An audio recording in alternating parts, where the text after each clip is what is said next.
Hi viewers and my dear students, இன்னைக்கு நாம class 12 unit 2 complex numbers exercise 2.4 ஓட third sum இந்த வீடியோல பார்க்க போறோம். If z1 equal to 2 minus I கொடுத்திருக்காங்க, z2 ஓட வேல்யூ கொடுத்திருக்காங்க. Find the inverse of z1, z2 and z1 by z2. ஓகேவா? z1 ஓட வேல்யூ கொடுத்துட்டாங்க, z2 ஓட வேல்யூ கொடுத்துட்டாங்க. இன்வர்ஸ் ஆஃப் z1 z2 கேட்டிருக்காங்க. அதே மாதிரி இன்வர்ஸ் ஆஃப் z1 by z2ங்கிறது கேட்டிருக்காங்க. ஃபர்ஸ்ட் நம்ம என்ன பண்ணிடலாம், z1 z2 கண்டுபிடிக்கலாம். அப்புறமா என்ன பண்ணலாம், அதுக்கு இன்வர்ஸ் கண்டுபிடிக்கலாம். z1 z2 ஈக்குவல் டு z1ங்கிறது 2 மைனஸ் ஐ, z2ங்கிறது மைனஸ் 4 ப்ளஸ் 3i. உள்ளார மல்டிப்ளை பண்ணுங்க. 2ஆல் 4 பண்ணணும், அடுத்து 2ஆல் 3 பண்ணணும். 2 4s are 8, மைனஸ் 8 வந்துடும். அது 2ஆல் 3i பண்ணும்போது 2 3s are 6i வந்துடும். அடுத்து மைனஸ் ஐயால் மைனஸ் 4 பண்ணணும், மைனஸ் ஐயால் ப்ளஸ் 3ஐ பண்ணணும். மைனஸ் இன்ட்டு மைனஸ் ப்ளஸ் ஆகிடும், i into 4 4i, minus into plus minus ஆகிடும். 1 இன்ட்டு அதாவது ஐ இன்ட்டு 3iங்கிறது 3 இன்ட்டு ஐ ஸ்கொயர்னு வந்துடும். Minus 8 plus 6i plus 4i, இங்கே 3 இருக்குது, ஐ ஸ்கொயரோட value minus 1, minus into minus plus ஆகி நமக்கு ப்ளஸ் 3ங்கிறது கிடச்சிடும். இப்போ ரியல் நம்பர்ஸ்லாம் பாருங்க,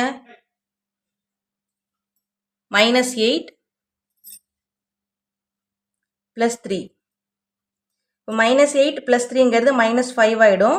இங்கே இமேஜினரி பார்ட்டு 6i 4i ரெண்டையும் ஆட் பண்ணால் 10iன்னு கிடச்சிட்டு. இப்போ z1 z2ங்கிறது மைனஸ் 5 ப்ளஸ் 10i கிடச்சிருக்கு. அவங்க என்ன கேட்டிருக்காங்க, இன்வர்ஸ் ஆஃப் z1 z2 தான் கேட்டிருக்காங்க. இப்போ இன்வர்ஸ் ஆஃப் z1 z2ங்கிறது நமக்கு என்ன தெரியும், 1 divided by z1 z2. z1 z2 ஓட இன்வர்ஸ் என்னது, 1 டிவைடட் பை z1 z2 அப்படிங்கிறது. இப்போ 1 divide by z1 z2 value என்ன கண்டுபிடிச்சோம், மைனஸ் 5 ப்ளஸ் 10i இன்ட்டு என்ன பண்ண போகிறோம்னா அதுக்கு வந்து கான்ஜுகேட் எடுக்க போகிறோம். இங்கே ப்ளஸ் இருக்கு இல்லையா, இப்போ என்ன பண்ணிடலாம், மைனஸ் மைனஸ். இப்போ மைனஸ் 5 மைனஸ் 10iயால் மல்டிப்ளை பண்ணி டிவைட் பண்ணுறோம். ஓகேவா, மேலே 1 இன்ட்டு மைனஸ் 5 மைனஸ் 10i இந்த டேர்ம் வந்துடும். இது a plus b into a minus b, எப்படி எழுதலாம், a ஸ்கொயர் மைனஸ் பி ஸ்கொயர்னு எழுதலாம். ஏக்கு பதிலாக மைனஸ் 5 இருக்குது, மைனஸ் 5 ஸ்கொயர், மைனஸ் பிக்கு பதிலாக 10i, இப்போ 10i தான் ஸ்கொயர் வந்துடும். மேலே உள்ள மைனஸ் 5 மைனஸ் 10iங்கிறது அப்படியே இருக்கட்டும், டிவைடட் பை 5 ஸ்கொயர் பண்ணால் 25, 10 ஸ்கொயர் பண்ணால் 100, ஐ ஸ்கொயரோட value minus 1, minus into minus நமக்கு என்ன ஆகிடுது, ப்ளஸ் ஆகிடுது, plus 100 equal to minus 5 minus 10i divide by 25 plus 100 நமக்கு 125ன்னு ஆன்சர் கிடச்சிடும். இதில் பாருங்கள் 5 வெளில எடுக்கலாமா, மைனஸ் 5 வெளில எடுத்துட்டோம் அப்படின்னா நமக்கு இங்கே 1 ஆகிடும், ப்ளஸ் 2iன்னு வந்துடும், டிவைட் பை இந்த 125. இந்த 5ஐயும் இந்த 125ஐயும் கேன்சல் பண்ணுங்கள். இப்போ 15 is 5, 25 இன்ட்டு 5 நமக்கு என்ன வந்துடுது, 125 வந்துடும். இப்போ மைனஸ் 1/25 இன்ட்டு இந்த 1 ப்ளஸ் 2iங்கிறது வந்துடும்.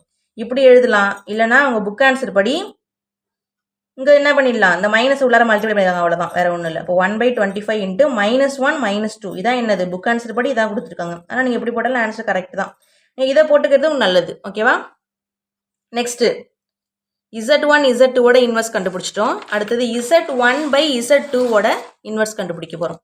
அதுக்கு என்ன பண்ணணும், ஃபஸ்ட்டுனா z1 பை z2ஓட வேல்யூ கண்டுபிடிக்கணும். z1ங்கிறது 2 மைனஸ் ஐ பை z2ங்கிறது மைனஸ் 4 ப்ளஸ் 3i. அப்போ inverse of z1 by z2 நமக்கு என்ன வந்துடும், அப்படியே தலைகீழாயிடும். அதாவது 1 பை z1 பை z2ன்னு வரும். அதை இப்படி எழுதும்போது z2 பை z1ன்ட்டு வந்துடும். இப்போ z1 பை z2 இதோட இன்வர்ஸ் என்னது, z2 பை z1. இப்போ z2 பை z1னா z2ஓட வேல்யூ மைனஸ் 4 ப்ளஸ் 3i, z1ஓட வேல்யூ 2 மைனஸ் ஐ. அப்படியே கான்ஜுகேட் எடுத்தோம் அப்படின்னா அந்த minus 4 plus 3i by 2 minus ஐங்கிறது அப்படியே இருக்குது. இங்கே மைனஸ் இருக்குது, அப்போ என்ன பண்ணிடணும், ப்ளஸ்ஸு ப்ளஸ்ஸு. இப்போ இந்த டேர்ம் இன்ட்டு இந்த டேர்ம் எழுதியாச்சு, divide by a plus b into a minus b படி இருக்குது. இப்போ a ஸ்கொயர் மைனஸ் பி ஸ்கொயர்னு எழுதணுமா, அங்கே ஏக்கு பதிலாக 2 இருக்குது, அப்போ 2 ஸ்கொயர் மைனஸ் ஐ இருக்குது, பிக்கு பதிலாக அப்போ ஐ ஸ்கொயர்னு வந்துடும். இப்போ இதை மல்டிப்ளை பண்ணலாம். ஃபஸ்ட்டு இதை எடுத்து அப்படியே எழுதிக்கோங்க, கீழே உள்ளதை முதல்ல முடிச்சுக்கலாம். மேலே உள்ள டேர்ம் அப்படி தான் இருக்குது. 2 ஸ்கொயர் பண்ணால் 4, ஐ ஸ்கொயரோட value minus 1, minus into minus நமக்கு என்ன வந்துடுது, ப்ளஸ் 1 அப்படின்ட்டு வந்துடும். இப்போ மேலே உள்ள டேர்முக்கு வரலாம். இந்த மைனஸ் 4ஆல் ஃபஸ்ட்டு 2 பண்ணணும், அடுத்து ஐயை பண்ணணும். இப்போ minus 4 into 2 minus 8, minus 4 into i minus 4i, அடுத்து 3iயால் 2 பண்ணணும், அடுத்தது 1 பண்ணணும். 3i இன்ட்டு 2 நமக்கு என்ன வந்துடுது, 6iன்னு வந்துடுது, ப்ளஸ்ஸு 3i இன்ட்டு ஐங்கிறது 3i ஸ்கொயர்னு வந்துடும். கீழே நமக்கு 4 + 1ங்கிறது 5ன்னு வந்துடும். இந்த -8 -4i + 6i இங்கே 3 இருக்குது, ஐ ஸ்கொயரோட வேல்யூ -1, -3ன்னு வந்துடும். டிவைட் பை இந்த 5. ஃபஸ்ட்டு ரியல் நம்பர்ஸ்லாம் பாருங்கள். -8 -3 ரெண்டையும் ஆட் பண்ணால் -11 ப்ளஸ் 6i 4i போயிடுச்சுன்னா balance 2i divide by 5. Book answer படி எழுதணும் அப்படின்னா இந்த 1/5 இன்ட்டு -11 ப்ளஸ் 2iன்னு வரும். ஓகேவா? அவ்வளோதான் சம். டவுட்ஸ் ஏதாச்சும் இருந்துச்சு அப்படின்னா கமெண்ட் செக்ஷனில் லீவ் பண்ணுங்கள். அதுக்கான கிளாரிஃபிகேஷன் நான் கொடுக்குறேன். ஓகேவா? Thank you so much.